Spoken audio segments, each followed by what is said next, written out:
Ukraine માટે તો અસ્તિત્વની લડાઈ છે જ, પણ હવે આ દુનિયાની બે મહાસત્તા વચ્ચે પણ વર્ચસ્વની લડાઈ બની ગઈ છે. શાંતિનો રાગ આલાપતા બંને વડાઓ સમાધાનની સૂફિયાની વાતો તો કરે છે, પણ નમતું જોખવાની વાત આવે ત્યારે બંને અશાંતિનો માર્ગ અપનાવતા પણ ખચકાતા નથી. વાત નાની છે, પણ સવાલ વર્ચસ્વનો છે, અને એટલા માટે જ હવે દુનિયાના માથે સંકટના વાદળો વધુ ને વધુ ખનખોર બનતા જાય છે.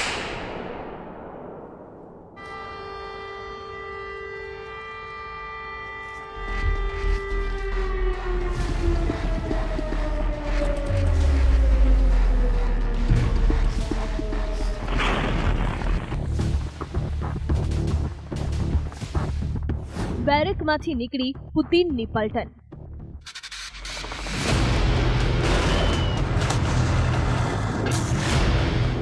યુદ્ધ પહેલા જ હાર્યું યુક્રેન.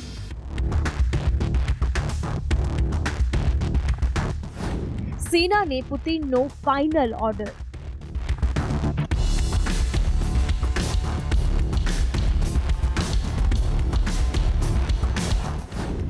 પુતિનની સામે બાઇડનનું સરેન્ડર. પુતિને કેવી રીતે ઝુકાવી દુનિયા.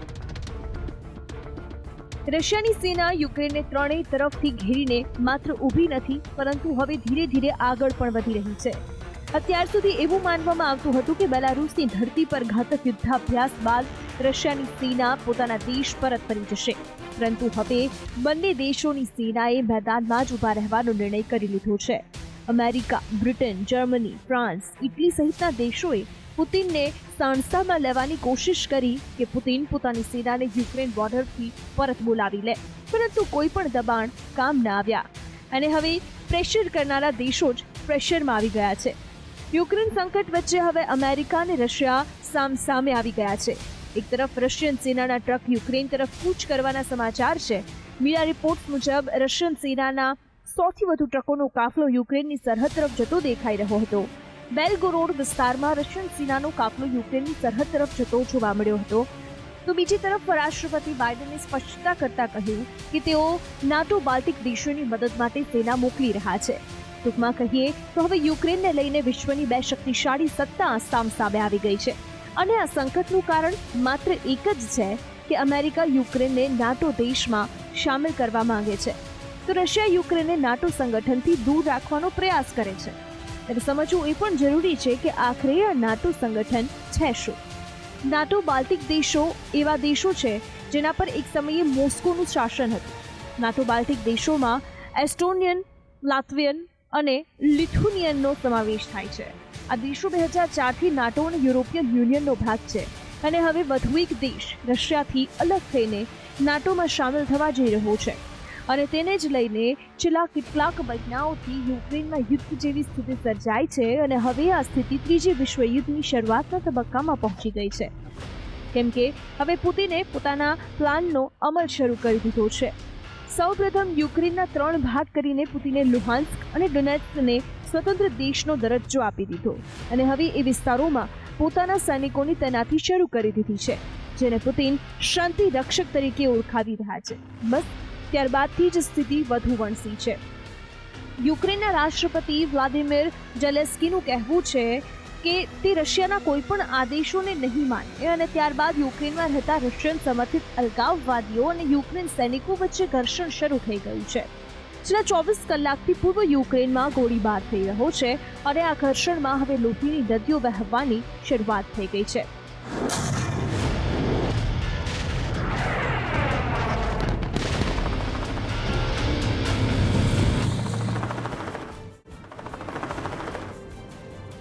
યુક્રેન અને રશિયા વચ્ચે વધતા તણાવને જોતા ઓસ્ટ્રેલિયાના વડાપ્રધાન સ્કોટ મોરિસને તો ભવિષ્યવાણી પણ કરી દીધી કે આવનારા કેટલાક કલાકોમાં જ રશિયા યુક્રેન પર ચારે તરફથી હુમલો કરશે.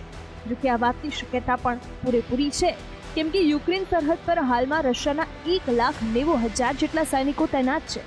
એટલું જ નહીં, લુહાન્સ્ક અને ડોનેટ્સ્કમાં જવા માટે રશિયન સેના યુક્રેન બોર્ડર તરફ આગળ પણ વધી રહી છે.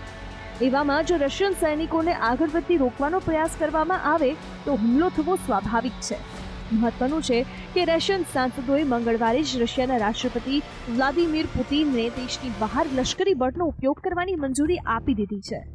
રશિયન સંસદના ઉપલા ગૃહ ફેડરેશન કાઉન્સિલે પુતિનને રશિયાની બહાર લશ્કરનો ઉપયોગ કરવાની મંજૂરી આપવા સર્વસંમતિથી મતદાન કર્યું. આ પગલાંથી યુક્રેન પર મોટા પાયે રશિયન હુમલા થવાની આશંકા વધી ગઈ છે. જોકે રશિયન સેનાને અટકાવવા માટે અમેરિકાએ એસ્ટોનિયા, લાતવિયા અને લિથુઆનિયામાં પોતાની સૈન્ય તૈનાતી વધારવાની જાહેરાત કરી છે. એટલું જ નહીં, હંગેરીએ પણ જાહેરાત કરી છે કે યુક્રેન સાથેની સરહદ પર સૈનિકો તૈનાત કરશે. રશિયા સાથેના તણાવ વચ્ચે યુક્રેનના વિદેશ મંત્રી દિમિત્રો કુલેબાએ સ્પષ્ટતા કરતા કહ્યું કે હુમલા નાના મોટા જેવી કોઈ વાત નથી. હુમલો માત્ર હુમલો જ હોય છે. અમે પ્લાન એ અંતર્ગત તમામ પ્રકારના રાજદ્વારી સાધનોનો ઉપયોગ કરી રહ્યા છે અને જો જરૂર પડશે તો પ્લાન બીમાં અમે દરેક શહેર, દરેક ગામ અને દરેક ઇંચ જમીન માટે લડીશું. રશિયન સેનાની આગેકૂચ અને ત્યારબાદ અમેરિકા યુક્રેનનું વલણ જોતા એ વાતની શક્યતા વધી જાય છે કે યુક્રેન રશિયા વચ્ચે યુદ્ધ જો કોઈ રોકી શકે તો તે માત્ર પુતિન જ છે. જોકે પ્રયાસ સૌ કોઈના એવા જ છે કે યુદ્ધ ન થાય. છેલ્લા નિવેદનોમાં રશિયાના રાષ્ટ્રપતિ વ્લાદિમીર પુતિને કહ્યું હતું કે યુક્રેનને લઈને પશ્ચિમી દેશો સાથે વધતા તણાવ વચ્ચે મોસ્કો રાજદ્વારી સમાધાન માટે તૈયાર છે. જોકે આ સાથે જ તેમણે એવી સ્પષ્ટતા પણ કરી કે રશિયાના હિત અને તેમના નાગરિકોની સુરક્ષા અમારા માટે મહત્વપૂર્ણ છે અને તેના પર સમાધાન નહીં કરે. તો આ તરફ અમેરિકાના રાષ્ટ્રપતિ જો બાઇડને પણ રશિયા પર નવા પ્રતિબંધોની જાહેરાત કરતા કહ્યું હતું કે અમેરિકા રશિયા સાથે યુદ્ધ નથી ઈચ્છતું. વિવાદના શાંતિપૂર્ણ ઉકેલ માટે હજુ પણ તમામ પ્રયાસો કરવામાં આવી રહ્યા છે. રશિયા અને અમેરિકા બંને શાંતિની વાતો તો કરે છે, પરંતુ બંનેમાંથી એક પણ દેશ યુક્રેનને લઈને નમતું જોખવા માટે તૈયાર નથી. રશિયાને યુક્રેનનો નાટોમાં સમાવેશ નથી જોતો, તો અમેરિકા કોઈ પણ ભોગે યુક્રેનને નાટોમાં સામેલ કરવા માંગે છે. જેના પરથી એ વાત તો સાબિત થઈ રહી છે કે યુક્રેન માત્ર હાથો છે. હકીકત તો આ વર્ચસ્વની લડાઈ છે અને એટલા જ માટે દુનિયાના દેશો બે ભાગમાં વહેંચાઈ ગયા છે.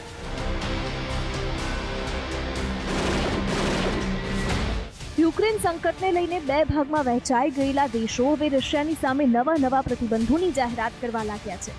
વ્હાઇટ હાઉસની પ્રવક્તા જેન સાકીએ મીડિયાને જે માહિતી આપી એ કોઈ ચિંતા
પ્રતિબંધોની જાહેરાત કરી છે.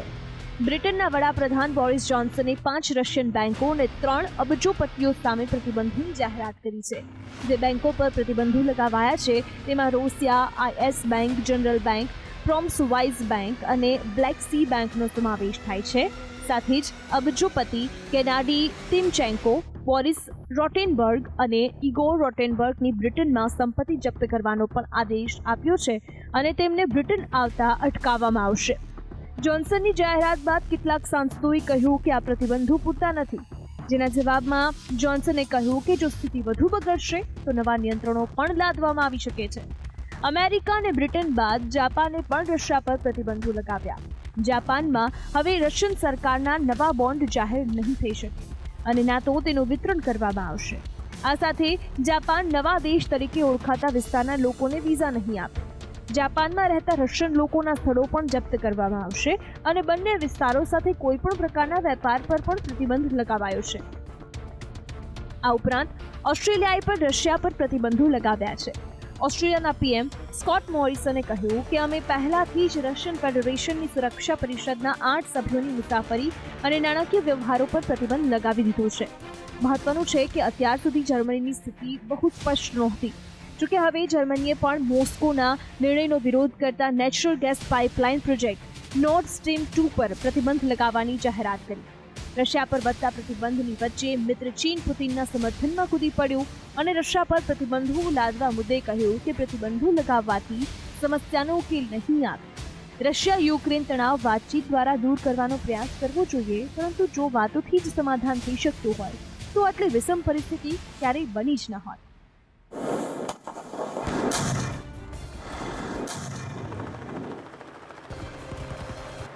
પશ્ચિમી દેશો રશિયા પર ભલે ગમે એટલા પ્રતિબંધો લગાવે, પરંતુ હકીકત એ છે કે પુતિનને આ પ્રતિબંધોથી કોઈ મોટો ફરક પડે તેવું નથી લાગતું, કેમ કે પુતિન પહેલેથી જ દગાબાજ ચીન સાથે 30 વર્ષ સુધીનો વેપાર કરાર કરીને બેઠો છે.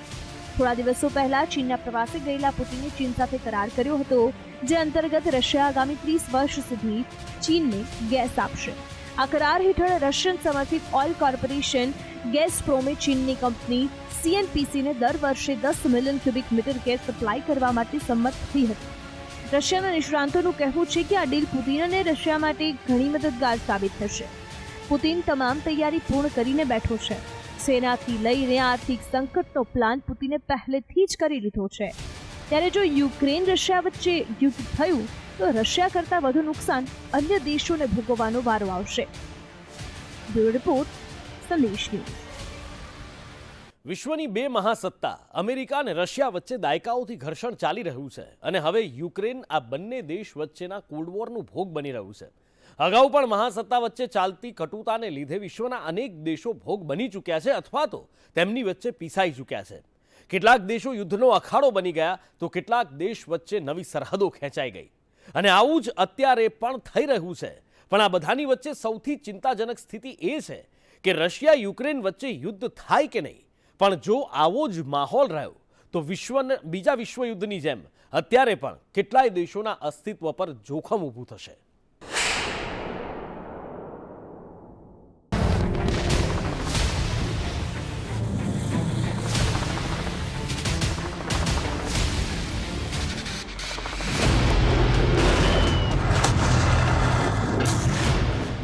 યુક્રેન સંકટ લઈ લેશે જીવ.